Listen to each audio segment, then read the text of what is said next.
All right, we are starting. We are live. So, if you wouldn't mind, my name is Renz-Whitmore. I'm the community manager for New Mexico Technology Council. Sometimes I can even say the word technology. If you wouldn't mind introducing yourselves, you're the gentleman behind the NeuroGameJam. Yes, I'm Chris Forsythe. I am a distinguished member of technical staff at Sandia National Labs. And I'm also the president of the Brain Hackers Association, which is a youth program focused on providing STEM programs to New Mexico youth. Great. And John? So I'm John Whetzel. I'm a senior member of the technical staff at Sandia National Labs. I'm also a professor of interdisciplinary film and digital media here at the University of New Mexico, and I help organize a lot of the game development events through the Rio Grande chapter of the International Game Developers Association. It sounds so familiar. Can you tell me a little bit about this Brain Hackers group that you've got? And is that middle school, or what grades does that serve? Actually, it's focused at middle school currently. At one point in time, I would like to see it expand into high school level. And I think it's important that it is focused at the middle school level, because if you look at STEM programs that are available today, there is a lot for elementary school kids. And all in all, elementary school kids are easy. I've worked with kids in robotics for the last 5 years. They are easy. They listen to you. They do what you ask them to do, and so forth. You see a lot of high school programs that are really geared to, by the time they get to high school, you're picking up kids who really are looking at engineering, technology, and science. They may be a long way from a career, but at least they're on a career path in that direction, and there's been a significant funneling down. You see almost nothing focused at the middle school age level. And I think a lot of it's that middle school is a very difficult age to work with. True. Ask any middle school teacher, and they can go into much gorier detail than I can. And so, the Brain Hackers, one, it's focused on middle school age youth, and I see that as a gap in existing STEM programs. But secondly, and really more importantly, it's focused on neurotechnology and applied brain science. And again, if you look at existing STEM program, if you want to do robotics, there's lots of stuff. If you want to do rockets, there's lots of stuff. If you want to do CSI, there's lots of activities of that nature rooted in the physical sciences and really in engineering and computer science related areas. What you don't see is STEM programs that are oriented around brain science, and especially applied brain science. And I think this is very important because you have a lot of youth. You go to an elementary school science fair, and you see probably a third of the projects that are done that are focused on some facet of behavioral science. And generally, these are research topics that, if it's something a person carried through, for any period of time, it's going to evolve into brain science. A third of the youth are doing projects of that nature. They're expressing that is where their interest lies. Now, they go to middle school and high school, there's nothing for them to do. If they're not interested in physical sciences, their interest in science becomes quelled. And I believe that there's a lot of youth that they start out, they have an interest in science. And I would also say I think this is more true for the girls than the boys, and especially true for the girls, that they have an interest in science. It's there at a younger age, but it's getting quelled because there are not programs available for them that focus on the type of science that they are interested in. Yeah, very interesting. And it's a time where, the minds are sort of changing so rapidly, and, they're not understanding how, you're just becoming, the people that they're going to be. So it's a great time. Socially, I've heard it argued that the middle school age years are the most complex years of one's life. That, from a social perspective, I've heard that linguistically, driven by what's going on at a social level, the middle school age years are perhaps the most complex period of a child's life. For instance, it's been pointed out how if you look at the language that middle schoolers use, they may have as many as 10 or 12 different vocabularies that they use. all of it tailored to specific Mhm. social groups that they interact in. Ah, wow. And apparently, as you get older, that starts to funnel down such that, John and I talk in a different vocabulary than I Mhm. talk to my wife, but, it's much narrower range of vocabulary and much less complex than what you see at this age range. Interesting. So, it is an extremely complex age where I think there's a lot of questions. I think a lot of what I see with the kids is I'm tapping into questions that they're having about themselves, about how stuff works in Mhm. terms of the group dynamics, why they did really good in the baseball game today, but they did horrible last week. They're starting to use caffeine and things of that nature, and understanding why it is that if I drink one Mountain Dew, I do better, but if I drink two, I do worse. Wow. Let's see. I had a chance to kind of stop around and talk with a few folks upstairs. One of the things that I think is awesome, having worked with John in the past on some of these game jams, is the number of people that are participating. But not just that. One thing that I think is particularly cool is you've got middle schoolers, you've got high school students, you've got folks from IFDM and other sort of professionals. I hear they're like visitors from Mind Research Network. What are these people all coming together to do? Can you tell me, like, sort of in a nutshell, the NeuroGameJam, the brief version of that? Sure.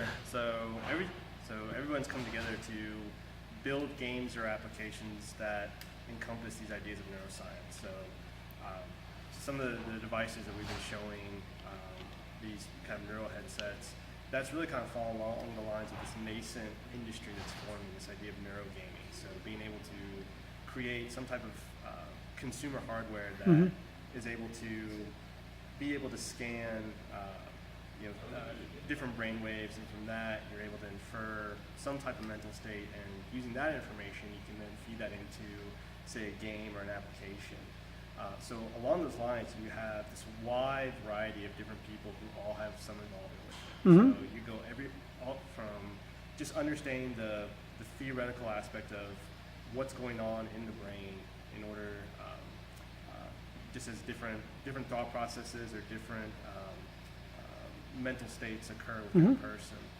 And then from that you have kind of the hardware side, the app developer side. So if you're able to now infer some of this information, how can you use it? And now you're looking at kids who ultimately will move into those positions, but also are kind of giant consumers of these games and applications and possibly these technologies. Well, it seems in some ways it's sort of like a leap forward or leapfrogging ahead in sort of human-computer interaction. I mean, there's a lot of how the user experience design stuff that people are doing with a website and all that kind of stuff. I mean, there's some basic principles to that. But as we move into gestural interfaces and some of these other ways of dealing with your computing environment, this seems like this seems like a very exciting area that it's great to get folks involved with.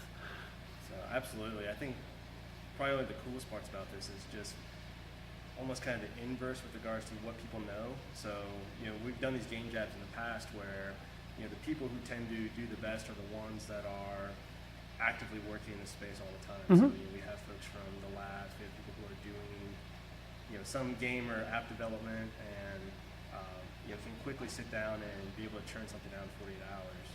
So, for this event though, Chris has put together like this fantastic STEM program. And so these kids are actually the experts when it comes to how to deal with these devices. So now we've kind of flipped it on its head where the kids are now the ones that are the experts, and we're trying to keep up to learn from them how to use these devices and what makes sense, and be able to put together something cool and interesting. And so part of the activities going on this weekend is that every team that we have, there's at least one or two of the brain hackers working with them. So these kids are not just kind of sitting by on the sidelines observing. Like, these kids are driving the show. Like, they're telling people, like, this is what these devices can do. This is what we've had experience with, and then from there, they're having this dialogue with the rest of the team, like almost at a peer level, on how to put this stuff together, and they've been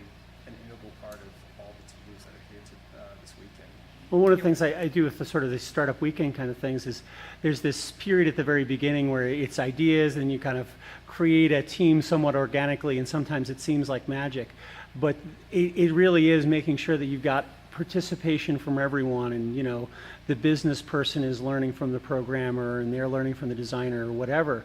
So what I saw upstairs is just the fact that these folks, that the middle schoolers really are integral to this. They're not, oh well, this person's just going to watch over people's shoulders. I love the way that they're involved. Yeah, I've had several people comment to me already over the weekend that they were just blown away.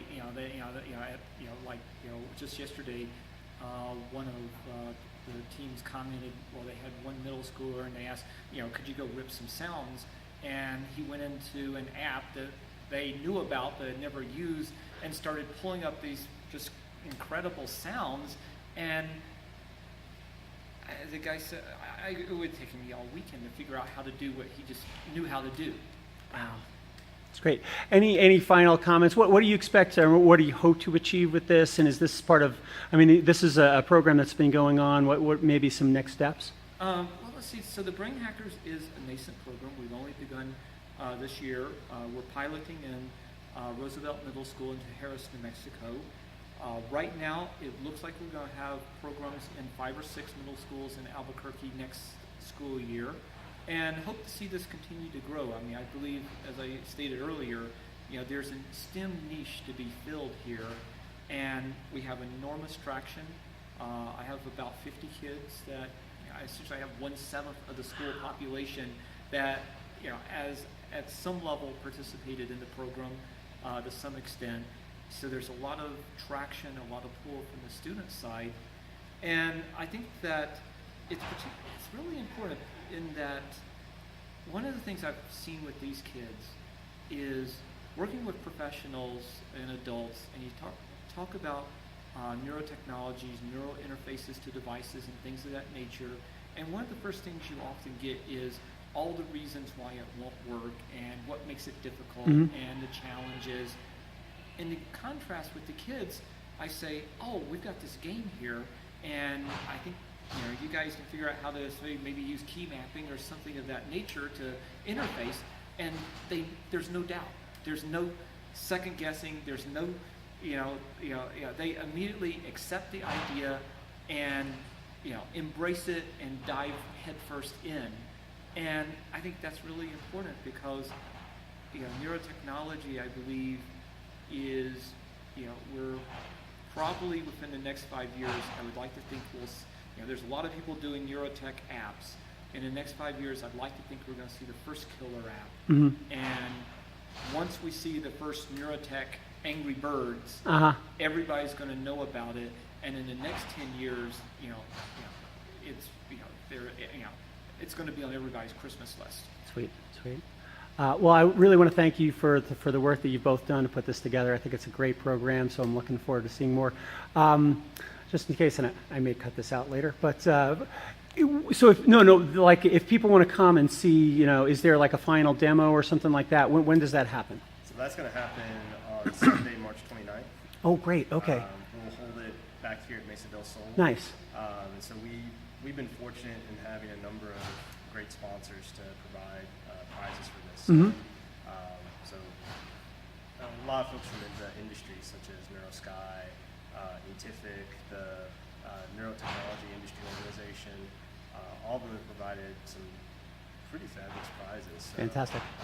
So that's really kind of upped everybody's game with regards to putting stuff together. But yeah, we'll have a big award ceremony. We'll demo all the finalists and the winners for the. Oh, that's great.